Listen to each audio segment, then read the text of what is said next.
Okay, is it working? Yeah, okay. Hi everyone, I'm Cecilia. Just a quick disclaimer. A lot of the photos that I used are screenshots, so even on my laptop the quality wasn't very good, so if it shows up as 1 pixel, I will try my best to explain what the photo is. Okay. Okay. Sitcoms almost always revolve around terrible people and even more terrible situations. And whether you've watched one or hundreds of comedy shows, one thing remains true for all of us. We love watching people suffer. One of my personal favorite examples of this is Season 4, Episode 10 of Season 4, Episode 10 of It's Always Sunny in Philadelphia, titled Sweet Dee Has a Heart Attack. In the cold open of this episode, Dee Reynolds, one of the 5 main characters of the show and notably the only woman, drops to the floor of a bar as her twin brother Dennis Reynolds says, "Oh God, what is her problem?" This crisis leads into some of my favorite moments in the entire show and what I think are the most memorable, as all of the characters go on their own self-help journeys.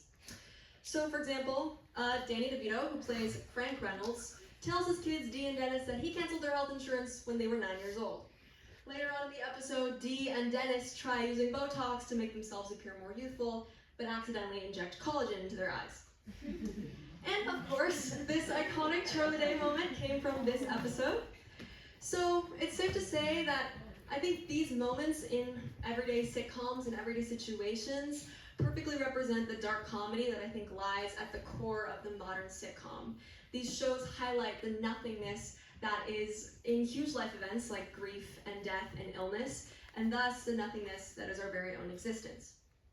So today I'm going to talk a little bit more about why nihilism lies and works so well in the modern comedy scene.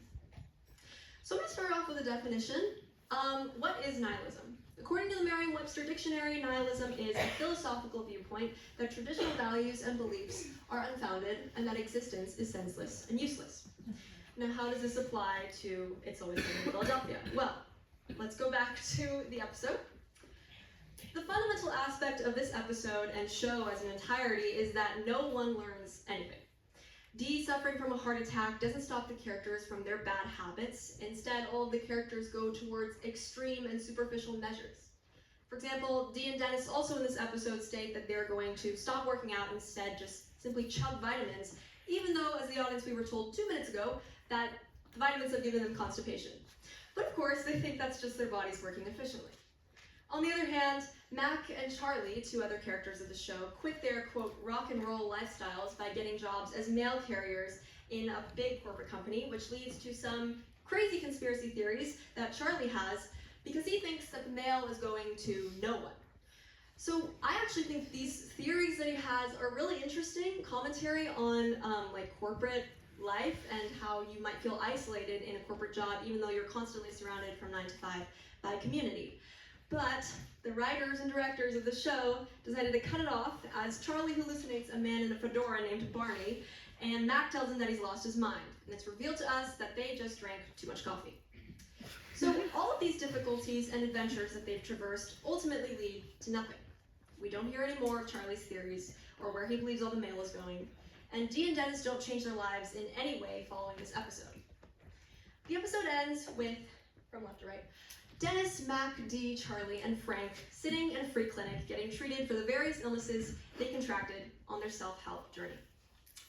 So, this episode, and pretty much all the episodes in the show, like to critique the idea that you can't make any change in your life.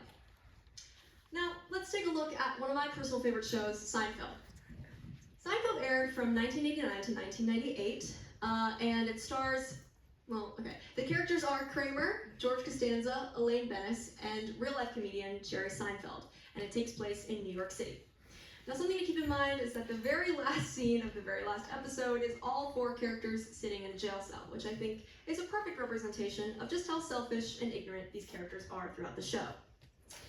So, the show is essentially about nothing. It was marketed as a show about nothing, and it revolves around comedian Jerry Seinfeld's stand-up acts about everyday nuances. The show is filled with nihilistic episodes and boring plot points that somehow always end up with someone, whether a random stranger or a main character, getting hurt. My personal favorite episode is Season 7's finale, about George Costanza, who is Jerry Seinfeld's best friend, who is about to get married to a woman named Susan, but is having doubts and wants to back out. Throughout the season, he actually makes jokes about killing or running away from Susan, but as a comedy show, I don't think you would expect that that's a real plot point. Well, plot twist, when he and his fiancée Susan go shopping for invitations, he is a real cheapskate and buys ones that haven't been manufactured in years. Then he proceeds to force Susan to lick all the wedding envelopes individually, which ends up killing her. So, in classic Seinfeld nature though, none of the characters are grieving. This is the reaction to their death. They're just a little confused, and they walk out of the hospital, and I'm pretty sure they just go right back to a cafe. So, immediately in the next episode, which is season 8's premiere, we see George feel inexplicable joy that he now has autonomy now that Susan is dead. In fact, he says that he can, quote, eat a block of cheese the size of a car battery. Jerry and George then have a conversation about how telling women on the streets that they have been almost married helps them in their own dating lives because the women think that they can go all the way. It's worth mentioning also that throughout the entire show, George dates 47 different women, and Susan is the only one who appears in more than 1 or 2 episodes. So you can imagine it's a little insane as a longtime fan of the show to see that a woman like that would just be killed off, but it's okay. Susan's death being taken lightly and as a joke is not just some funny joke. It's a perfect representation of the extremely nihilistic nature of Seinfeld.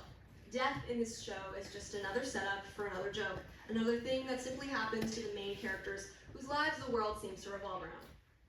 The characters in Seinfeld, like I said, are incredibly selfish and ignorant, and they quickly stop caring about things as long as they aren't directly affected. So, I did a little bit of research on this. I read one paper by a man named Bob Plant, and it was called Absurdity, Incongruity, and Laughter. Bob believes that as humans, we have to view comedies through 2 different lenses at once. One of them is of careful and detailed consideration, the way that we look at any other show and its plot, as if it was a murder mystery. But the other is one that disengages entirely from life's problems. And the congruity of looking at a show and an episode through both lenses at once is what makes us laugh.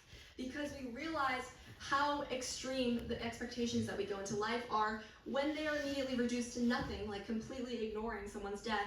This is what makes us laugh. Sitcoms, rather than shutting out existence, look to the irreducible facts of life. So yes, these shows can make boring and mundane things seem funny. And yes, we've seen today that they can even make terrifying and not so funny situations seem funny. But the real truth is that they aim to reveal that life all comes down to nothing. You peel back the layers of death, illness, any dark moments in our lives, and all that remains is a simple plot point, used as any other setup for any other joke.